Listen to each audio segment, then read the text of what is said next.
ministry has ruled out any talks with the extremists and has said that anti-Naxal operations will now be intensified.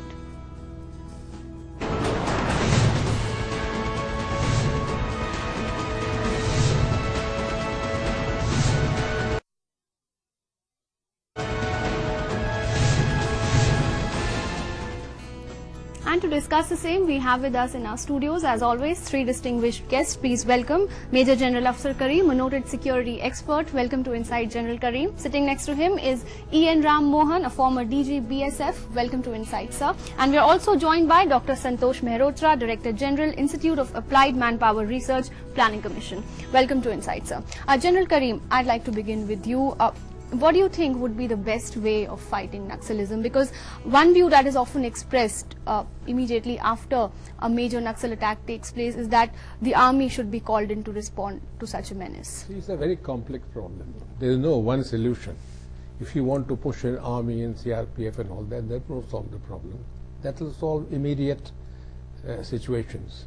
It's a political problem, it is a mass movement, it is insurgency altogether, and mixed with terrorism. So tackle only meant for special purposes in a particular situation and withdrawn out. It is the local police which can deal with the situation. They can raise special forces because they know the terrain, they know the people, they know the language. Otherwise, it's very difficult to differentiate between a common tribesman and the armed Maoist. And therefore, when the other forces go in, there is a lot of collateral damage, alienation takes place. Right. Along with this, it's talking of development. Overthrow a state or the government, this cannot be done. So therefore, it is within control. And it is only question how to stop these incidents. Problem which needs a multi-pronged approach. Mr. Ram Mohan, where do you think we failed in tackling this menace? Because almost 9 years ago, the Prime Minister described it as the single biggest internal security challenge to the country. Why do you think steps were not taken? Regrettably, you only described it. He has not taken any action on this. This is the fault of the government. You see, when the people constituted the Constituent Assembly and the members were elected to that, they have seen the situation on the ground, and probably based on experience, because communists have been working on this landless labor, ownership of land, cultivable land, from 1946, long before independence. They worked in the Baga area in North Bengal, they worked in Telangana area. That movement was crushed by the police. It was not a very big movement also, but it was crushed. So it's not that the government does not know that there is a problem on the ground, and that is why the Constituent Assembly framed work more as laborers than own their own stretches of land. So Schedule 9 schedule said that the state government, since it is land revenue, it's a state subject, they should legislate land ceiling laws, and all land ceiling laws were legislated, say, between 1950 and 1955. But only 3 states have implemented it. One was Kashmir, very successfully implemented, the problems taken out, because ownership was mostly with Hindus, laborers were Muslims, so they have got land. Muslims have got land, everybody has got land approximately equally.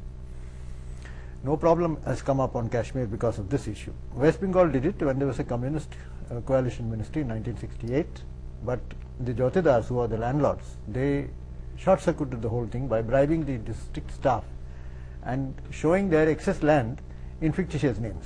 Suppose somebody had 20 acres and the land ceiling was 5, West Bengal or something like that. Now the second problem, the 5th schedule, is even more drastic than the 9th schedule.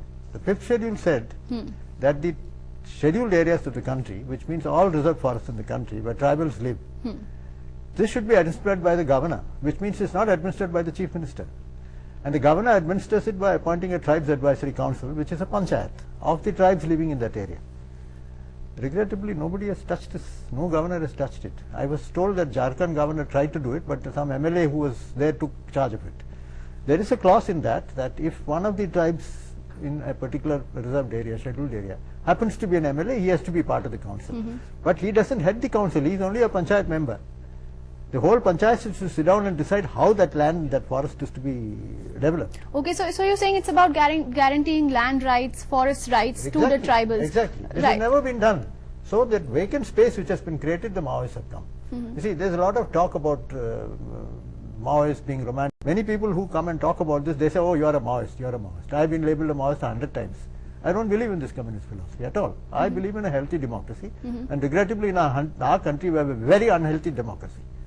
That very unhealthy must be removed, and it should be made a healthy democracy. Right. Dr. Mehrotra, sadly this problem is no longer just about communist ideology. It's turning more and more violent, more and more, as Jairam Ramesh described it, he called them terrorists. Well, I think both the previous speakers have actually adequately explained why they have become terrorists, because there are basic sources of injustice which have historically not been corrected, and development work to actually take place in a much more intensified way, going beyond roads. You cannot do that without peace. Now, predicated on peace has to be predicated upon talks. We've been talking to the Naga rebels. We have been talking in Kashmir to the Jinn. All right. They formed the government. Dr. Mehrotra, I have to interrupt you here. I have to take a break in the program. When we come back, we look at the various approaches that have been tried so far towards tackling Naxalism in the country. Stay with us.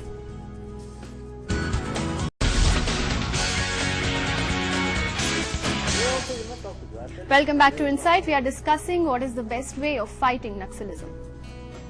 Talking about negotiations and talks with the Maoists, do you think it's a good idea? I totally disagree with this question of talking to them. I'd like to ask, what is the failure of the government? How are you going to make the government to enforce the laws of the land, which are there in the constitution and in the legal and in the law books? Do you have to talk to the government? That is much more important than talking to the Maoists. Let the government start enforcing the laws on the land, on the ground. It's not difficult to do it. You've got plenty of force. You can cordon off 50 square kilometers of the forest area. Where are we? I don't touch the Maoists. They are the enemies of this country. I very clearly say, we don't want the system in this country. But we have given them the space by not implementing the laws of the land.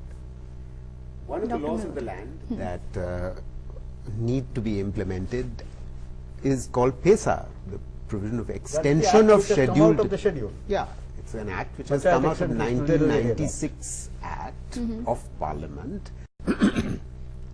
which are not consistent with PESA. So if they are inconsistent with PESA, then those have to be examined threadbare and they have to be modified. That's the central government's role. Then there's the state government's role. Then there are state government laws and policies which are inconsistent with PESA. What does PESA say? You see, let's just recall that historically the Adivasis, who are the backbone of the Maoists, the Adivasis mainly live in this hilly terrain which is highly forested, and they lived in harmony with the forests, and they maintained nature in such a way that the forests of these areas be rehabilitated. That's a very important question, as important a question as the one which Mr. Rammohan is asking. So, in other words, if we were to become serious about A, rehabilitation, resettlement, B, the state governments actually implement PESA and give the rights to the Gram Sabha, he is feeling trapped between the state forces on the one hand and the Maoists on the other. Beech mein pis gaye hum. That's their language. And they're scared of both. Of course. But General Karim, you spoke about injustices done, also bringing about development, but all of that cannot happen till we have peace. How do we guarantee peace? You see, all this doesn't mean that they'll take to arms. They have other means of dealing with it. The question is that you have to deal separately with armed terrorists. When you are even talking of talk, there are unarmed people who are Maoist supporters, who are sympathizers, who do all kinds of things for them. They are not armed. They are not indulging in terrorism.